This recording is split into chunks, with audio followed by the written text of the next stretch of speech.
This channel does not promote any violent, harmful, or illegal activities. All content provided by this channel is meant for an educational purpose only. এসআইয়ের আবহে দিকে দিকে বিক্ষোভ এবং হয়রানির অভিযোগ সামনে আসছে। ঠিক এরকম একটা সময় অন্তত 10 দিন পিছোতে পারে চূড়ান্ত ভোটার তালিকা প্রকাশ।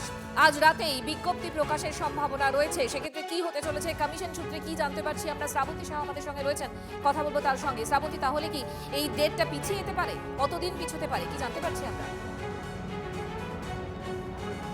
দেখো, শীর্ষ আদালত যেহেতু বলে দিয়েছে যে প্রত্যেকের নথি জমা দেওয়ার জন্য সময় দিতে হবে এবং অন্তত 10 দিন সময় দিতে হবে, সেক্ষেত্রে এসআইআর পিছিয়ে যাওয়া একটা সময়ের অপেক্ষা বলা যেতে পারে। 7ই ফেব্রুয়ারি থেকে 7ই ফেব্রুয়ারি হিয়ারিংয়ের শেষ দিন, সেটা যদি 10 দিন পিছিয়ে যায় তাহলে সেক্ষেত্রে 17ই ফেব্রুয়ারি হবে এবং তারপরে 7 দিন মানে 14ই ফেব্রুয়ারি যেটা চূড়ান্ত এসআইআর তালিকা প্রকাশের দিন ছিল, সেটা পিছিয়ে 24শে ফেব্রুয়ারি হতে চলেছে এমনটাই মনে করা হচ্ছে। তবে সেটা 24 বা 25 হতে পারে বা একটা দিন কমও রাখতে পারে, সেটা ইলেকশন কমিশন নিজস্বভাবে সিদ্ধান্ত নেবে। আজ রাতের মধ্যে এই নোটিফিকেশান জারি হতে পারে সেরকমটা মনে করা হচ্ছে। তার কারণ আগামীকাল শুধুমাত্র একটা দিন থাকছে ওয়ার্কিং ডে হিসেবে, তারপর ছুটি পড়ে যাচ্ছে। সেই হিসেবে মনে করা হচ্ছে যে আজকেরই নোটিফিকেশান জারি হওয়ার সম্ভাবনা থাকছে। খুব স্বাভাবিকভাবেই এসআইআর যত পিছবে, সেটা যদি খুব বেশি পিছিয়ে যায় তাহলে আগামী বিধানসভায় কি এর আদৌ প্রভাব পড়বে এই এসআইআর এর নোটিফিকেশনের পরে, সেটা আরো স্পষ্ট হবে। একদম শ্রাবন্তী, অর্থাৎ সন্ধ্যের দিকে আমাদের নজর থাকবে নতুন করে কোনো নোটিফিকেশন বা কোনো নোটিশ জারি হয় কিনা সেদিকে। আপাতত তোমাকে ধন্যবাদ। শনিবার এসআইআর এর তথ্যগত অসঙ্গতি ও আনম্যাপ তালিকা প্রকাশ। সুপ্রিম কোর্টের নির্দেশ মেনে তথ্যগত অসঙ্গতি তালিকা প্রকাশ করবে নির্বাচন কমিশন। অন্যদিকে শীর্ষ আদালত নির্দেশ না দিলেও আনম্যাপ ভোটারদের তালিকাও প্রকাশ করবে কমিশন। কমিশন সূত্রে খবর, এ রাজ্যে আনম্যাপ ভোটারের সংখ্যা 31,68,426। তথ্যগত অসঙ্গতি রয়েছে 94,49,132 জনের। গ্রাম পঞ্চায়েত ভবন, ব্লক অফিস, শহরের ওয়ার্ড অফিস সহ সমস্ত গুরুত্বপূর্ণ জায়গায় জনসমক্ষে এই তালিকা টাঙানো হবে। আরও বলা হয়েছে, যাদের নাম লজিক্যাল ডিসক্রিপেন্সি বা আনম্যাপ হিসেবে চিহ্নিত, তারা নিজেরা অথবা অনুমোদিত প্রতিনিধির মাধ্যমে 10 দিনের মধ্যে নথি সহকারে আপত্তি জানাতে পারবেন।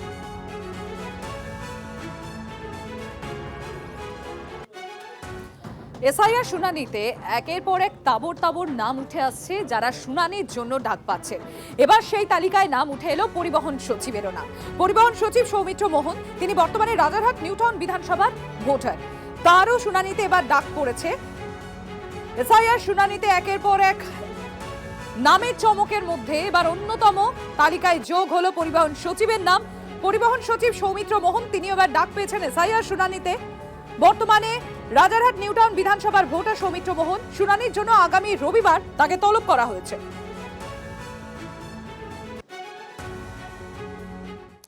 এবার খানাকুলের বিজেপি বিধায়কের স্ত্রীকে এসআইআর শুনানি নোটিশ।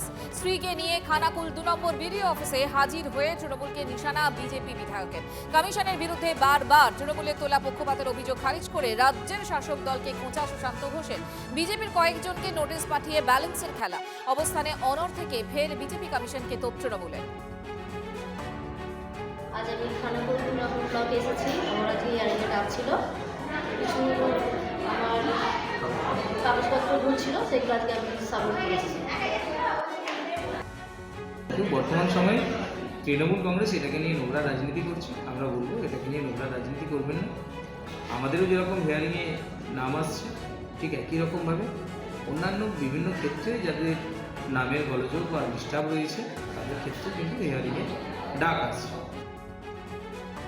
বিজেপি নির্বাচন কমিশনারকে দিয়ে যখন শয়ে শয়ে এক একটা বুথে 900 ভোটার হলে 800 জনকে ডাকাচ্ছে, 800 ভোটারকে ডাকাচ্ছে, সেই ড্যামেজকে কন্ট্রোল করার জন্য নির্বাচন কমিশন এবং বিজেপির একটা রাজনৈতিক কৌশল।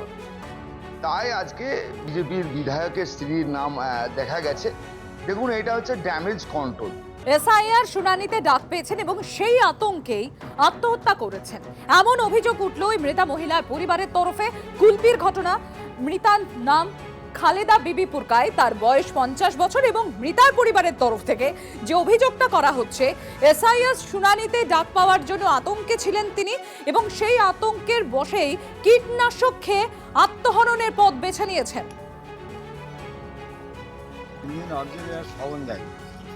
তখন থেকে বলছে আমার ভয় লেগেছে, আমার তো সব মেরে ফেলে তুলে দিবে। আমি বলছি যে না, কেন কী মারবো, সকালে যদি চলে যায় আমি চলে যাবো। এই নোটিশটা এসে সেখান থেকে টেনশন চলে গেছে। মানে উনি মারা গেছেন? মানে কি কি করে মারা গেলেন? ওই বিষ খেয়েছে, বিষ খেয়ে মারা গেছে। কেন? ওই এসআর আছে, তো এসআইয়ের জন্য কি সমস্যা হয়েছে ওনার? ওনার ওই লিস্টটি ফ্রিতে এসে বলে তার জন্য বলে গ্রাম করে মেরে পালাচ্ছে, বাচ্চা কী হবে না হবে। একাধিকবার যখন হিয়ারিং করে মানুষের মনে স্বাভাবিক কারণে একটা হতাশা যে আমাকে বারবার ডাকা হচ্ছে কেন। মানুষ তারা অত বেশি জানে না যে কি কারণে আমাদের ডাকছে, কি বিষয়ে ডাকছে।